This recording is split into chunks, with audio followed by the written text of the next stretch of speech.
আসসালামু আলাইকুম।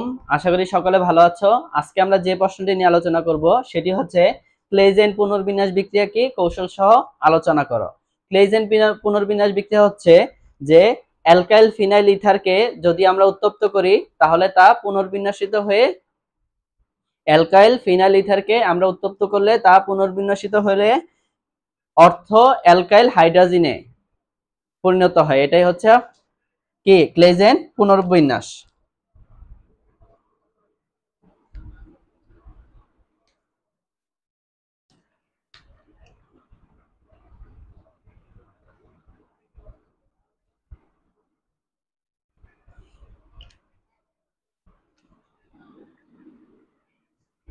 Alkyl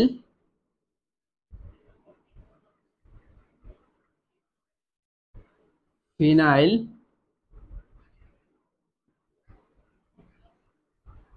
alkyl phenyl ইথারকে উত্তপ্ত করলে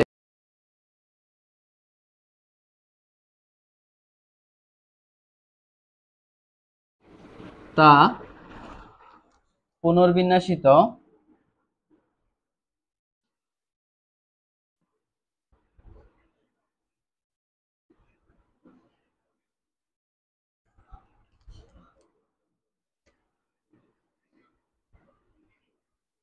হয়ে অর্থ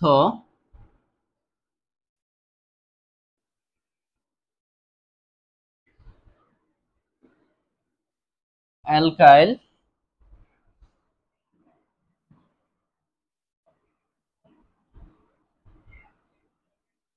ফিনাইলে পরিণত হয়। একে ক্লেইজেন পুনর্বিন্যাস বলে।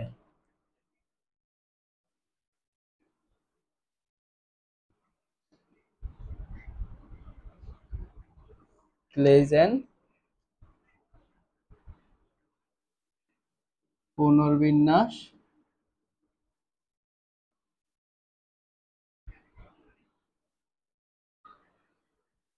বিক্রিয়া বলে। তার মানে আমাদের অর্থ অবস্থানে অ্যালকাইল ফিনাইল যুক্ত হবে, সেটা হচ্ছে আমাদের ক্লেইজেন পুনর্বিন্যাস। যদি আমাদের অর্থ অবস্থানে কোনো গ্রুপ যুক্ত থাকে তাহলে সেটা কি প্যারা অবস্থানে যুক্ত হবে।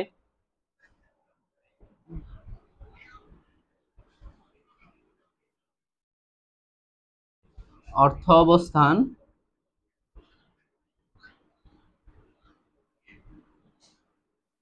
খালি থাকলে অর্থ অবস্থানে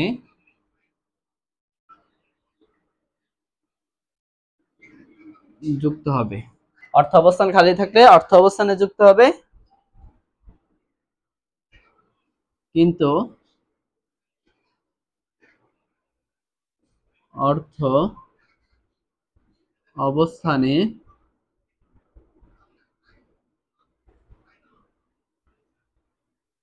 অন্য কোনো গ্রুপ, অর্থ অবস্থানে যদি অন্য কোনো গ্রুপ যুক্ত থাকে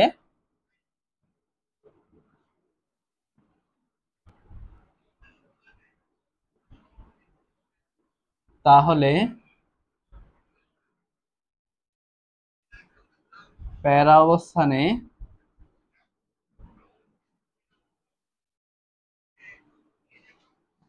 যুক্ত হবে। ঠিক আছে, অর্থ অবস্থান যদি খালি থাকে অর্থ অবস্থানে বসবে, আর যদি অর্থ অবস্থানে অন্য একটা গ্রুপ যুক্ত থাকে তাহলে সেটা প্যারা অবস্থান থাকবে, কারণ আমরা জানি ওএস মূলকটা কি অর্থ প্যারা নির্দেশক। ঠিক আছে, তাহলে আমরা যদি দেখি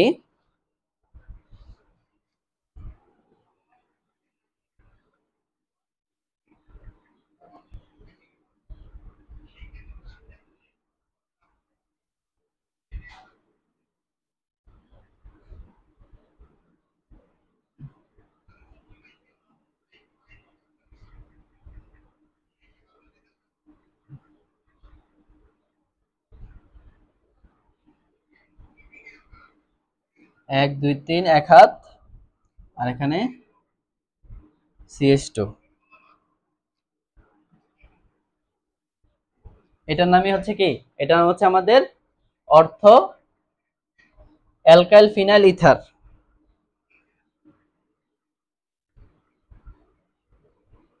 অ্যালকাইল ফিনাইল ইথার, ঠিক আছে। এটাকে আমরা কি করব, তাপ দিব। উত্তপ্ত করলে কি হবে, অর্থ অ্যালকাইল ফিনালে পরিণত হবে। তাহলে অর্থ অ্যালকাইল ফিনাল কিরকম হবে,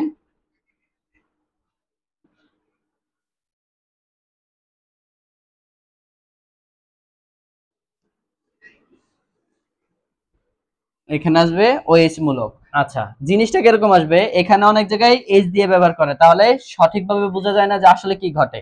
ব্যাপারটা কি হয়, এই বন্ধনটা অনেকটা ভেঙে যায়, এই বন্ধন ভেঙে যায়, এই বন্ধনটা এসে যুক্ত হয়, অনেকটা এরকম টাইপের হয় জিনিসটা। তাহলে দেখো, এই বন্ধন কি এখানে ট্রান্সফার হয়ে যায়, এইভাবে ঘটে জিনিসটা। তাহলে এগুলো আমার দেওয়ার দরকার না, আমরা এগুলো কৌশলের সময় দেখব, ঠিক আছে। তাহলে এই কার্বন এখানে এসে বন্ধন তৈরি করে,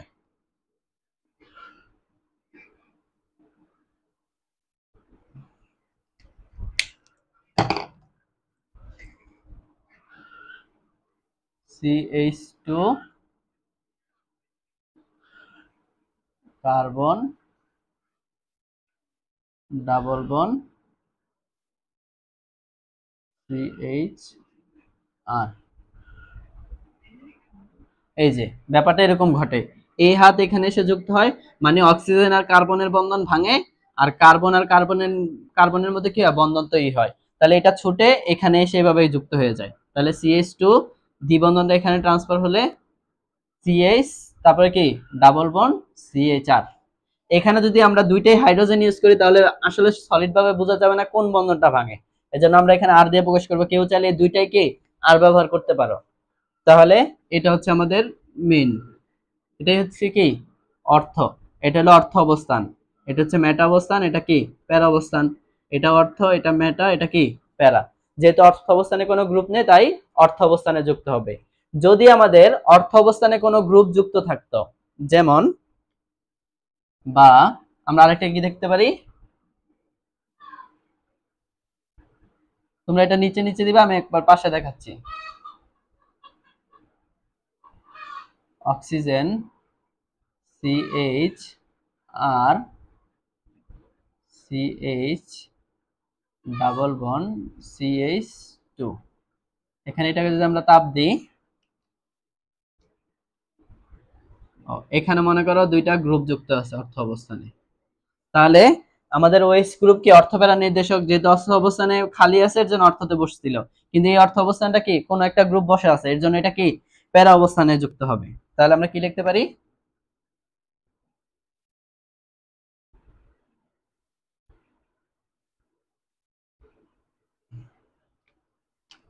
এই হচ্ছে গ্রুপগুলা যুক্ত আছে দুইটা, ঠিক আছে। তাহলে আমাদের একটা ওএইচ যদি এখানে বসে, এটা কি নির্দেশক, অর্থ প্যারা, অর্থ অবস্থান যেহেতু ফাঁকা নাই, তাহলে এটা কোথায় যেতে হবে, প্যারা অবস্থানে। তাহলে এই জিনিসটা কি CH2, তারপরে CH দ্বিবন্ধনটা যদি এখানে ট্রান্সফার হয় ডাবল বন্ড CH আর। বুঝা গেল, এই কথাটা একটু আগে আমরা বলেছি, অর্থ অবস্থান খালি থাকলে অর্থ অবস্থানে যুক্ত হবে, যদি অর্থ অবস্থানে কোনো গ্রুপ যুক্ত থাকে তাহলে সেটা কি প্যারা অবস্থানে যুক্ত হবে। তাহলে এখন আমরা কি দেখব, কৌশল দেখব। তাহলে কৌশলটা কি,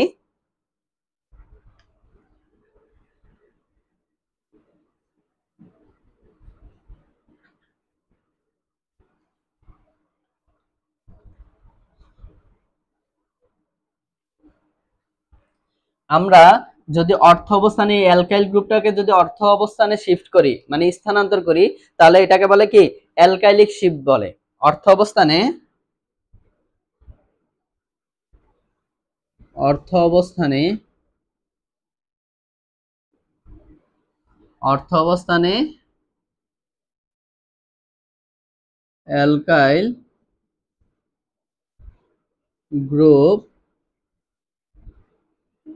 স্থানান্তরকে, অর্থ অবস্থানে অ্যালকাইল গ্রুপ স্থানান্তরকে অ্যালকাইলিক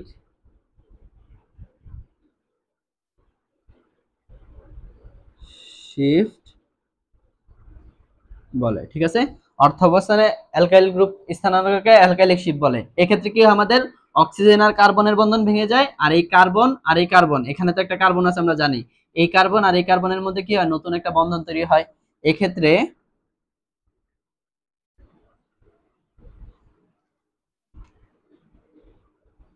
অক্সিজেন কার্বন এর মধ্যকার বন্ধনের ভাঙন ঘটে এবং কার্বন কার্বন নতুন বন্ধন সৃষ্টি হয়। ঠিক আছে, কারণ আমরা এখানে দেখলাম যে আমাদের অক্সিজেন আর কার্বনের মধ্যকার বন্ধনটা ভেঙে যায়, আর এই কার্বন আর কার্বনের মধ্যে কি একটা নতুন বন্ধন তৈরি হয় অর্থ অবস্থানে অথবা প্যারা অবস্থানে, কি নতুন একটা যৌগ তৈরি করতে পারে, সেটাই কি আমাদের ক্লেজেন পূর্ণবিন্যাস। তাহলে এখন আমরা এই কৌশলটা দেখবো যে এটা আসলে কিভাবে ঘটে। তাহলে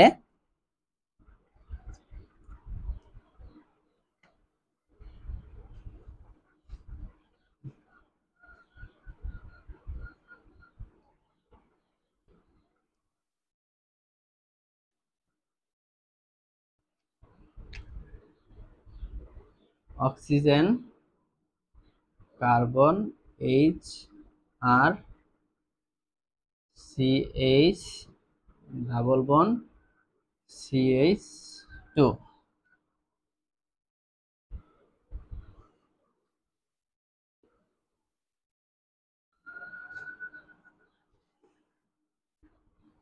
আচ্ছা, এটাকে আমরা একটু, এটা আমরা এইভাবে দেখালাম, এখন আমাদের বোঝার সুবিধার্থে এটাকে একটা সার্কেলের মতো তৈরি করব। ঠিক আছে, এই জিনিসটাকে একটু সার্কেলের মতো লিখবো। তাহলে সার্কেলের মতো লিখলে জিনিসটা কিভাবে লেখা যায় দেখো তো, CH ডাবল বন্ড CH2। ঠিক আছে, কারণ আমরা আমাদের একটু সুবিধার জন্য এভাবে লিখলাম। তাহলে এখন আমরা দেখব কিভাবে স্থানান্তরটা ঘটে। এই ইলেকট্রন জোড় এদিকে টান দেয়, ফলে এই কার্বনের ইলেকট্রন কোথায় আসে, এই কার্বনের ইলেকট্রন এখানে আসে, এই দ্বিবন্ধ এই কার্বনের মধ্যে ঘাটতি সৃষ্টি হয়, এটা কি করে এখানে ইলেকট্রন দান করে, মানে এই ইলেকট্রন এখানে দান করলো, ফলে এই কার্বন ইলেকট্রন এখানে আসলো, এই কার্বন ইলেকট্রন এখানে স্থানান্তর ঘটলো। তাইলে পরে আমাদের কি হয়, একটা ট্রানজিশন স্টেট বা মধ্যবর্তী অবস্থার সৃষ্টি হয়। তাহলে মধ্যবর্তী অবস্থাটা কিরকম হয় দেখতে দেখাও।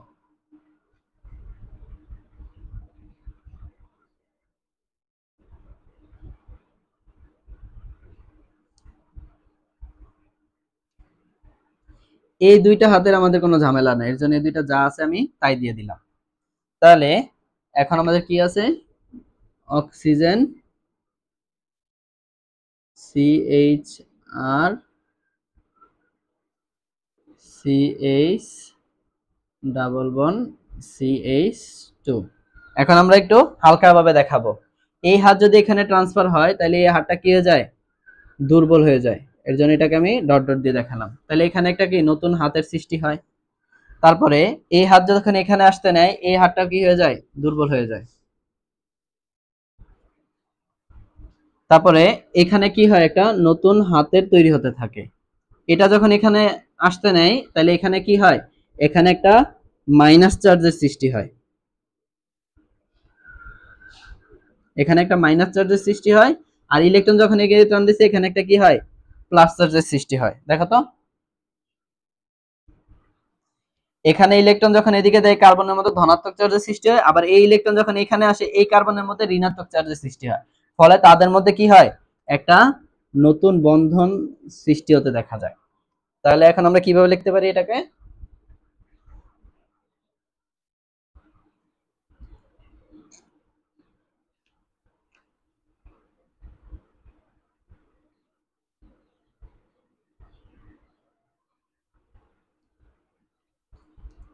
এই দুইটা হাত আমাদের যা আছে তাই দেখো কি লিখতে পারি আমরা, এই যখন ইলেকট্রন এখানে আসছে, এখানে কি দুইটা হাতের সৃষ্টি হয়েছে অক্সিজেন।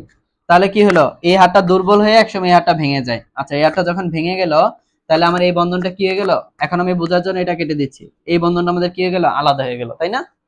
তাহলে দ্বিবন্ধন এখানে ট্রান্সফার হয়। আচ্ছা, এই দিক দিয়ে দিই, ওদের মধ্যে কি একটা বন্ধন তৈরি হয় নতুন,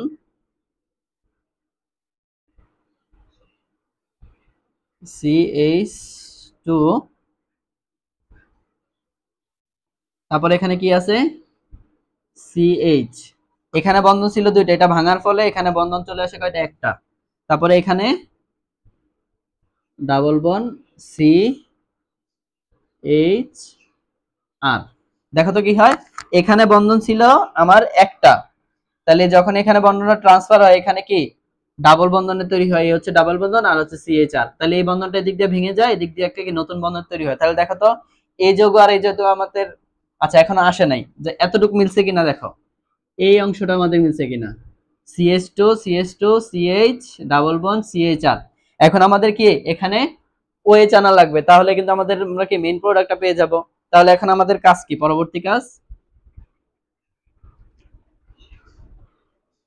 আচ্ছা এখন বোঝার জন্য, আমরা তো জানি কি বেনজিনের, আমাদের একটা বেনজিন চক্র যখন আমরা আট করি, প্রতিটা হাতে একটা করে কে আছে, হাইড্রোজেন আছে। আমরা কি বেনজিন আট করার সময় আমরা হাইড্রোজেন গুলা দেখাই না, আমাদের প্রয়োজন পড়ে না, কিন্তু যখন প্রয়োজন পড়ে তখন কি দেখানো লাগে। তাহলে এখানে কি আছে, আমি এখন দেখাই, এখানে কি আমাদের একটা হাইড্রোজেন আছে না বেনজিন চক্রের, এরকম প্রতিটা জায়গায় তো আছে, এই হাইড্রোজেনটা আমাদের একটু কাজে লাগবে, এই জন্য আমরা এখন এই হাইড্রোজেনটা দেখালাম। তাহলে এখন কি হয়,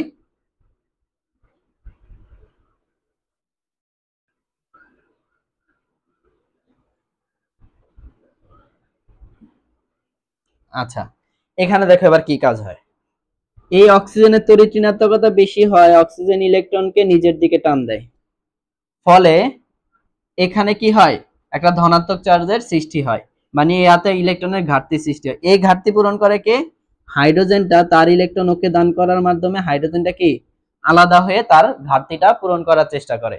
তাহলে হাইড্রোজেন যখন এখানে ঘাটতিটা পূরণ করে, তাহলে এখানে আমাদের চক্র কয়টা ছিল, একটা চক্র দুইটা চক্র ছিল, তাহলে হাইড্রোজেন এখানে চক্রটা ইলেকট্রন দিয়ে দিছে, একটা চক্র পূর্ণ হলো।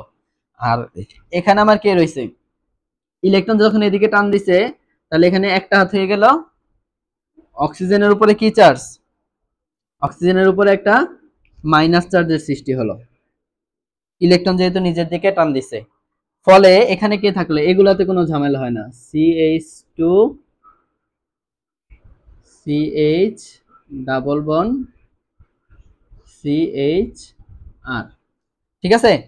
এই হাইড্রোজেনটা যে আলাদা হয়ে গেল, এই হাইড্রোজেনটা কোথায় বসে আছে, এই হাইড্রোজেনটা এখানে H+ হিসেবে কি আছে, এই পাশে বসে আছে, কারণ হাইড্রোজেনটা কি দ্রবণে বা আমাদের কি আলাদা হয়ে গেল, হাইড্রোজেন এখানে ইলেকট্রন দানের ফলে H+ হিসেবে আলাদা হয়ে গেল। তাহলে এই H+ আয়ন এখানে অক্সিজেনের সঙ্গে যুক্ত হয়ে এখানে কি হবে, OH আয়ন তৈরি করবে। তাহলে OH আয়ন যদি তৈরি করে, তাহলে আমাদের কি আসবে,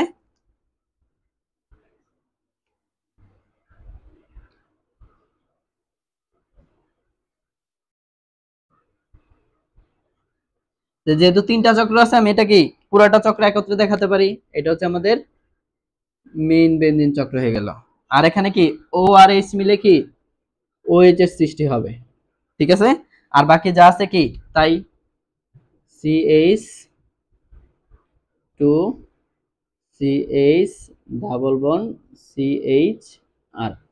তাহলে দেখো তো এই যৌগটা আর এই যৌগটা কি আমাদের মিল আছে, তার মানে এটাই কি, এটাকেই বলা হয়েছে যে আমাদের কার্বন অক্সিজেনের বন্ধন ভাঙে আর কার্বন কার্বন নতুন বন্ধন সৃষ্টি হয়। এখানে আর দেওয়াতে সুবিধা হয়েছে কি, তাহলে আমরা সহজে বুঝতে পারবো যে কোন বন্ধনটা আমাদের ভাঙছে, কোন বন্ধনটা কি তৈরি হচ্ছে, এটাই আমাদের কি অর্থ অ্যালকাইল ফিনাইল, এটা হচ্ছে আমাদের ক্লেজেন পুনর্বিন্যাস বিক্রিয়ার কৌশল। আশা করি এতটুকু সকলে বুঝতে পেরেছো। এখন আমাদের বলা হয়েছে কি সাথে প্রয়োগ আলোচনা করো, আমরা বলছি প্রয়োগগুলো তোমরা নিজ দায়িত্বে পড়ে নেবে, এটা আসলে বোঝানোর কিছু নাই, এক একটা বইয়ে 3-4টা করে প্রয়োগ দেওয়া থাকে, তোমরা অন্তত 2টা করে প্রয়োগ শিখবে। যেমন এখানে আমরা কি বলতে পারি দেখো তো, আমি যে এখানে একটা উদাহরণ দিলাম আর, তাহলে আমি যদি আরটাকে কেটে এখানে আমি একটা হাইড্রোজেন ব্যবহার করি, তাহলে কি এখানেও একটা হাইড্রোজেন আসবে না, এটা মনে করো একটা প্রয়োগ হয়ে গেল। আবার কি করতে পারি আমরা, এখানে যে আর গুলা ব্যবহার করলাম, এই আর গুলার পরিবর্তে আমি মনে করি এখানে CH3 বসিয়ে দিলাম, তাহলে এখানেও কি আসলো? জাস্ট বোঝার জন্য আমি বলতেছি, যা খুশি হতে পারে এরকম ভাবে। তাহলে কি হয়ে গেল, এরকম একটা যৌগ তৈরি হলো। তাহলে এটাও কি আমাদের একটা প্রয়োগ। আশা করি তুমি সকলে বুঝতে পেরেছো। যদি কেউ কোথাও না বুঝে থাকো অবশ্যই আমাদের কমেন্ট বক্সে জানাবে, আমরা সলভ করে দেওয়ার চেষ্টা করব। সকলে ভালো থেকো, আসসালামু আলাইকুম।